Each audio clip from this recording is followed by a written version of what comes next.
Om Swastiastu.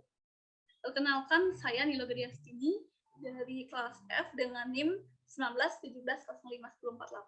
Di sini saya akan mempresentasikan untuk pembahasan soal latihan akuntansi keuangan lanjutan 2. Kemudian, adapun soal yang pertama yaitu diminta beberapa hal seperti pembuatan schedule yang menunjukkan alokasi diferensial dan amortisasi, kemudian P3Sebo menggunakan metode ekuitas untuk mencatat investasinya, kemudian membuat beberapa jurnal seperti pembelian investasi, kemudian ada aktual ekuitas untuk bagian P3Sebo atas labanya, kemudian pengakuan dividen yang diumumkan, kemudian amortisasi diferensial, dan pengakuan selisih transaksi dari diferensial. Kemudian untuk membuat schedule yang menunjukkan pembuktian selisih dari transaksi untuk Westlife Company yang timbul dari transaksi akun-akun dana perusahaan dengan menggunakan dolar Amerika Serikat. Kemudian membuat jurnal yang dicatat oleh P3Sebo untuk mengumpul kembali akun unit mata uang asing itu sebesar 9.500 US dollar. Dan yang terakhir itu adalah jika P3Sebo menguasai saham sebesar Westlife Company sebesar 80%, maka kita harus mengalokasikan untuk pemegang saham minoritas. Kemudian ini beberapa yang diketahui pada soal seperti kurs dari 1 Januari, kemudian tanggal pengumuman dividennya, kemudian kurs 31 Desember, kemudian kurs rata-rata, kemudian laba, dan juga jumlah dividen. Kemudian ada pun perhitungannya, yang pertama itu adalah untuk membuat schedule alokasi diferensial dan amortisasi tahun 20X1, di mana untuk menilai saham biasanya itu adalah 15.000 atau kurs di 1 Januari dikali dengan 180.000 US dollar, didapatkan saham biasa pada nilai buku adalah sebesar 2.700.000.000. Kemudian untuk investasi pada saham Westlife Company itu sebesar 5.500.000.000, dan untuk diferensial ini merupakan selisih dari investasi pada saham biasa. Kemudian selanjutnya itu adalah ini merupakan tabel schedule dari alokasi diferensial dan amortisasi tahun 20X1. Yang pertama itu adalah laporan laba rugi yang akan menampilkan atau menghitung diferensial awal tahun, kemudian amortisasi periode berjalan, dan mendapatkan saldo. Kemudian pertama, untuk diferensial awal tahun itu adalah sebesar 186.667, dimana dikalikan dengan kurs transaksi itu sebesar 15.000 dan didapatkan 2.800.000.000. Kemudian karena ini merupakan periode 10 tahun, maka diferensial awal tahun ini dibagi dengan 10 tahun dan didapatkan 18.667 dikalikan dengan kurs transaksi sebesar 9.750. Kemudian untuk sisa saldo itu adalah selisih dari diferensial awal tahun dikurangi dengan amortisasi periode berjalannya, didapatkan 168. Kemudian sisa saldo dalam bentuk rupiah itu adalah sebesar 2.618.000.000. Kemudian untuk neracanya itu adalah sisa saldo dari 31 Desember 20X1 yang ditransaksikan menggunakan kurs akhir tahun, di mana untuk sisa saldo ini merupakan yang diambil dari awal, kemudian sebesar 168.000 US dollar, kemudian digunakan kurs akhir tahun 9.700, didapatkan 1.629.600.000. Dan untuk selisihnya itu adalah sisa saldo dikurangi dengan sisa saldo yang ditransaksikan menggunakan kurs akhir tahun, yang didapatkan 988.400.000. Kemudian yang ke B itu adalah membuat ayat jurnal P3Sebo untuk investasi di Westlife Company. Yang pertama, untuk pembelian investasi pada saham Westlife itu pada kas sebesar 5.500.000. Kemudian membuat jurnal aktual ekuitas untuk bagian P3Sebo atas laba, itu investasi pada pendapatan yang didapatkan dari laba dikali dengan kurs rata-rata, yaitu 45.000 dikali dengan 9.750, dan didapatkan 438.750.000. Kemudian untuk pengakuan dividen itu adalah 9.500 dividen dikalikan dengan tanggal pengumuman dividen sebesar 9.650, yaitu kas pada investasi pada saham Westlife Company sebesar 91.675.000.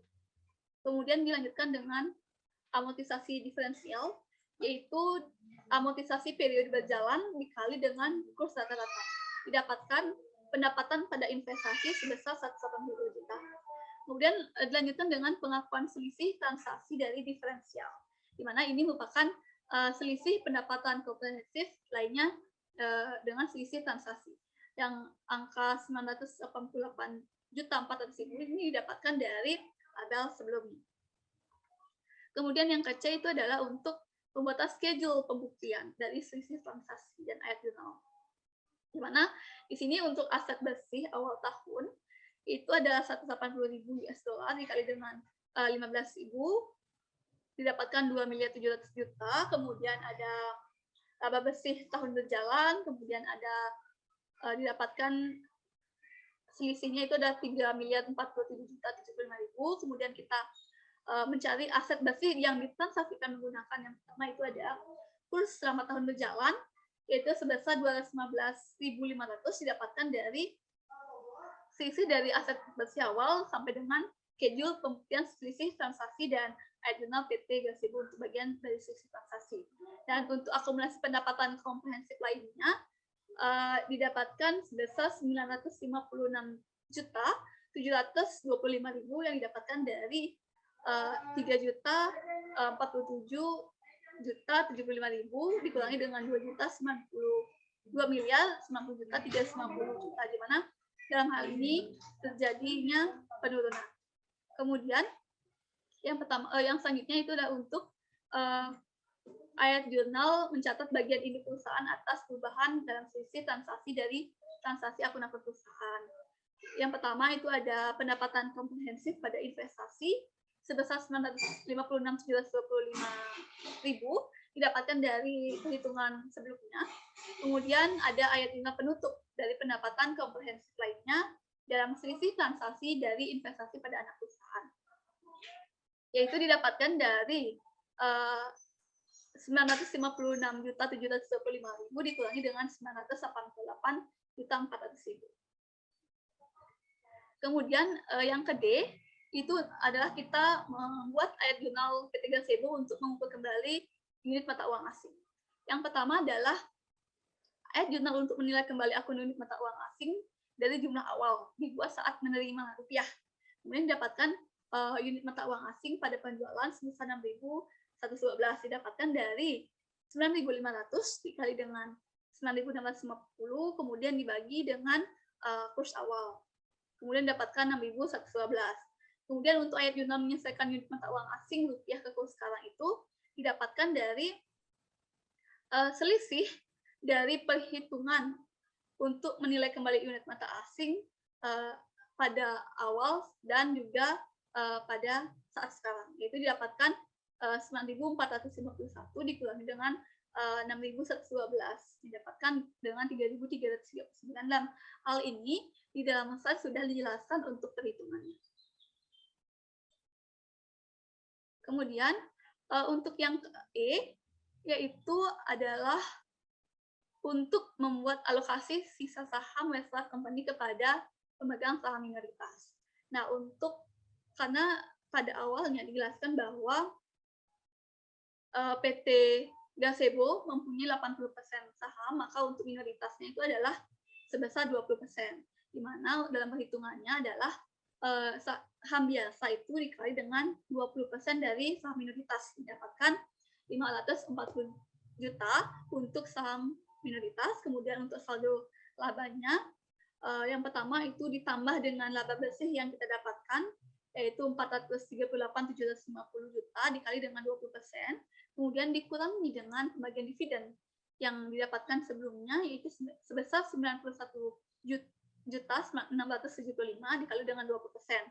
Nah, untuk total saldonya itu didapatkan dari 609.415.000. Kemudian untuk akumulasi pendapatan komprehensif lainnya atau selisih transaksinya itu sebelumnya kita sudah menghitung, kemudian kita masukkan atau kita dapatkan angka sebesar 956.725.000 itu dikali dengan 20%.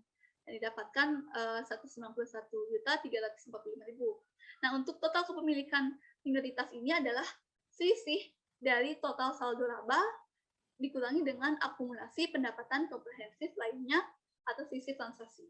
Didapatkan 418.070.000. Sekian presentasi yang dapat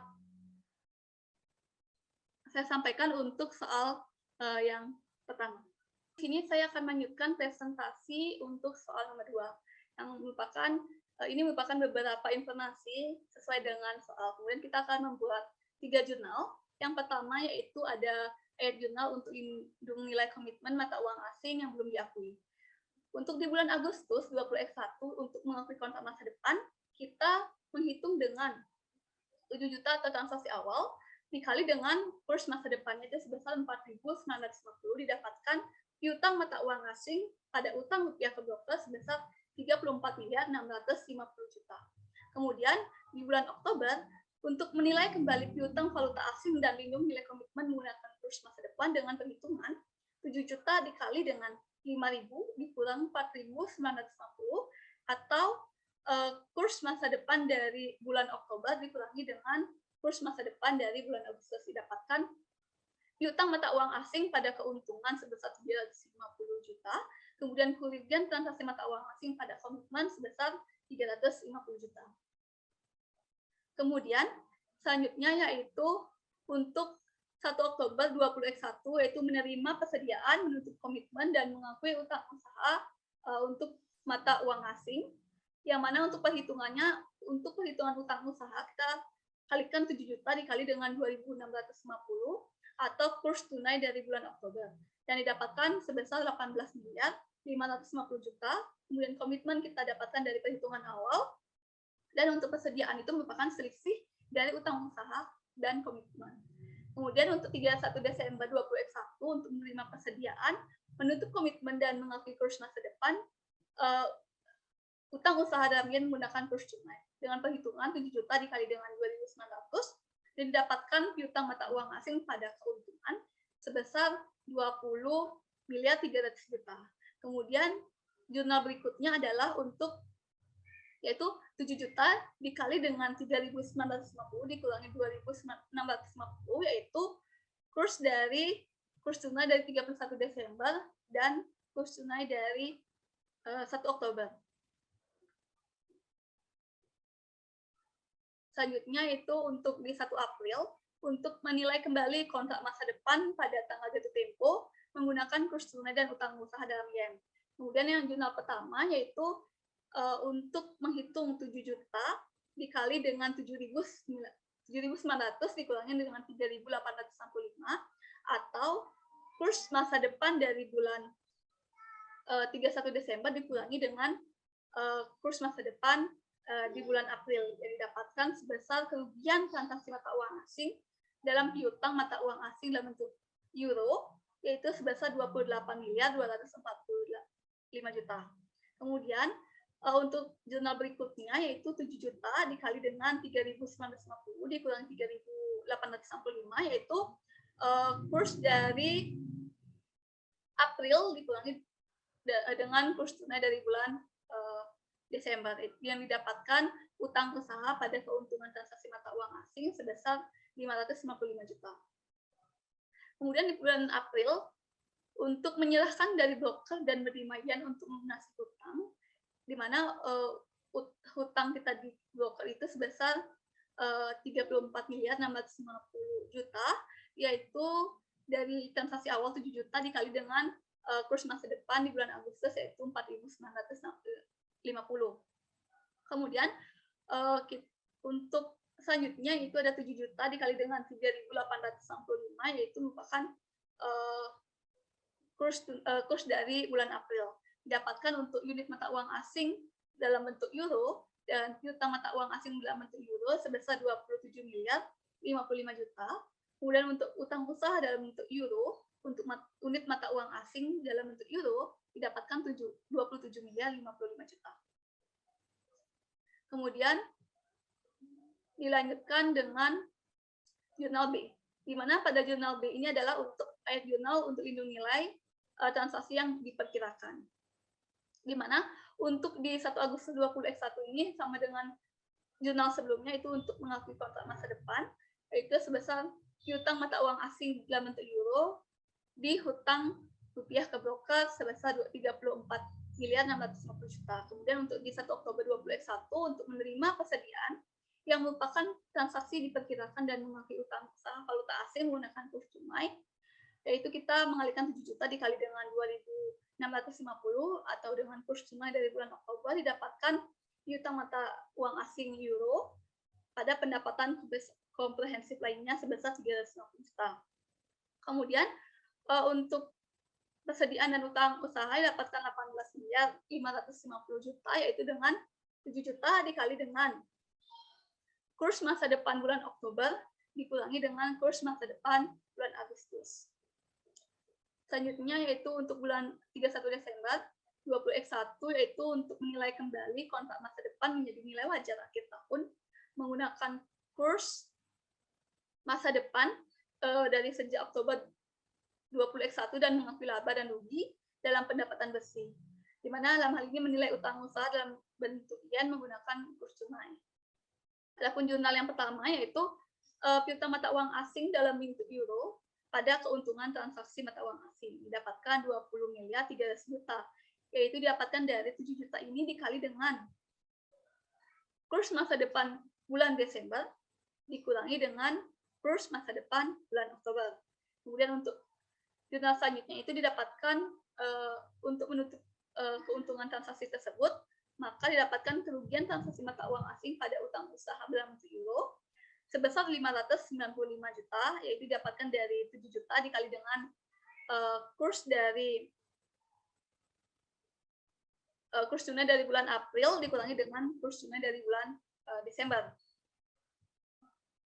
Kemudian selanjutnya yaitu untuk 1 April untuk menilai kembali kontrak masa depan pada tanggal jatuh tempo menggunakan kurs tunai dan utang usaha dalam yen menggunakan kurs tunai, menghapuskan keuntungan transaksi dari hutang terhadap pendapatan komprehensif lainnya, yaitu dengan 7 juta dikali dengan kurs masa depan bulan April dikurangi dengan kurs masa depan bulan Desember, yang didapatkan pendapatan komprehensif lainnya pada piutang mata uang asing dalam bentuk euro sebesar 28 miliar 245 juta. Kemudian selanjutnya yaitu untuk jurnalnya ada kita mendapatkan 7 juta dikali dengan 3.865 dikurang 3.950, yaitu kurs tunai dari bulan Desember dan juga April, didapatkan utang usaha pada keuntungan transaksi mata uang asing sebesar 595 juta. Kemudian untuk di bulan April 20X2 untuk menyerahkan 34 miliar 650 juta dalam rupiah dari broker dan kita menerima yen menggunakan yen untuk melunasi utang usahanya. Di mana untuk jurnalnya yang pertama itu adalah tentunya utang usaha atau utang rupiah ke broker pada kas sebesar 34 miliar 650 juta. Kemudian unit mata uang asing dan piutang mata uang asing, kemudian utang usaha, unit mata uang asing dalam bentuk euro didapatkan 27 miliar 55 juta, yang didapatkan dari 7 juta dikali dengan 3.865 kurs dari bulan April. Kemudian untuk pendapatan komprehensif lainnya, yaitu dan juga harga pokok penjualan didapatkan 7 miliar 595 juta, yang didapatkan dari selisih dari utang rupiah ke broker dan juga utang usaha. Kemudian untuk harga pokok dan persediaannya yaitu sebesar 18 miliar 550 juta. Kemudian jurnal yang ketiga atau yang terakhir itu adalah jurnal untuk lindung nilai dari transaksi yang diperkirakan.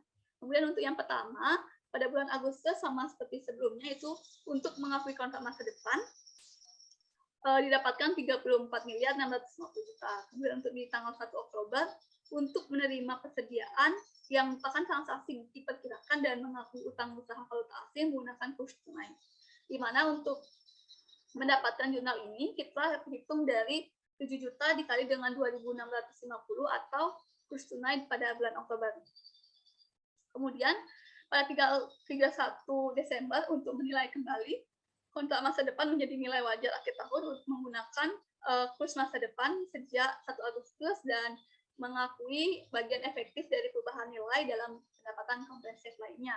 Kemudian didapatkan dari 7 juta dikali dengan kurs masa depan pada bulan 31 Desember 2021 dikurangi dengan kurs masa depan pada 1 Agustus.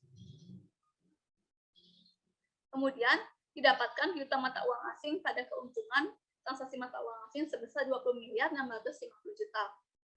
Kemudian selanjutnya itu dengan menghitung 7 juta dikali dengan 3.950 dikurangi 2.650 didapatkan kerugian transaksi mata uang asing pada utang usaha sebesar 9.100 juta. Kemudian pendapatan komprehensif lainnya pada keuntungan transaksi mata uang asing sama seperti di atasnya itu sebesar 9.100 juta rupiah. Kemudian untuk 1 April 20 S2 untuk menilai kembali kontrak masa depan pada tanggal jatuh tempo itu dengan menggunakan kurs tunai dan utang usaha dalam yen menggunakan kurs tunai. Kemudian untuk menghapuskan keuntungan transaksi dari utang terhadap pendapatan komprehensif lainnya. Dengan perhitungannya itu 7 juta kita kalikan dengan 3.865 yaitu kurs masa depan dari bulan April dikurangi dengan kurs masa depan dari bulan Desember didapatkan sebesar 28.245 juta.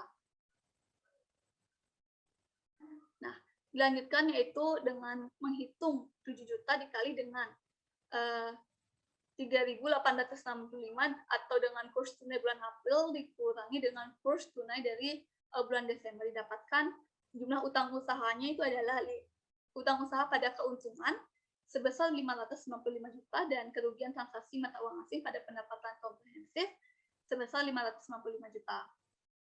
Kemudian untuk jurnal di bulan April pada penyerahan 34.650 juta dalam rupiah dari broker dan menerima yen menggunakan yen untuk melunasi utang usaha kita.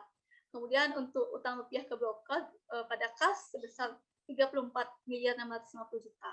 Kemudian untuk unit mata uang asingnya itu didapatkan dari 7 juta dikali dengan 3.865. Didapatkan untuk unit mata uang asing pada piutang mata uang asing dalam bentuk euro sebesar 27.055 juta dan utang usaha pada unit mata uang asing sebesar 27.055 juta. Kemudian yang terakhir itu adalah untuk menghitung pendapatan komprehensif lainnya pada harga pokok penjualan yang didapatkan bahwa selisih antara utang pada broker itu sebesar 34.650 juta dikurangi 27.055 juta. Kemudian untuk harga pokok penjualan pada persediaan itu sebesar 18.550 juta. Baik, sekian presentasi dari saya. Saya ucapkan terima kasih dan Om Santi Santi Santi Om.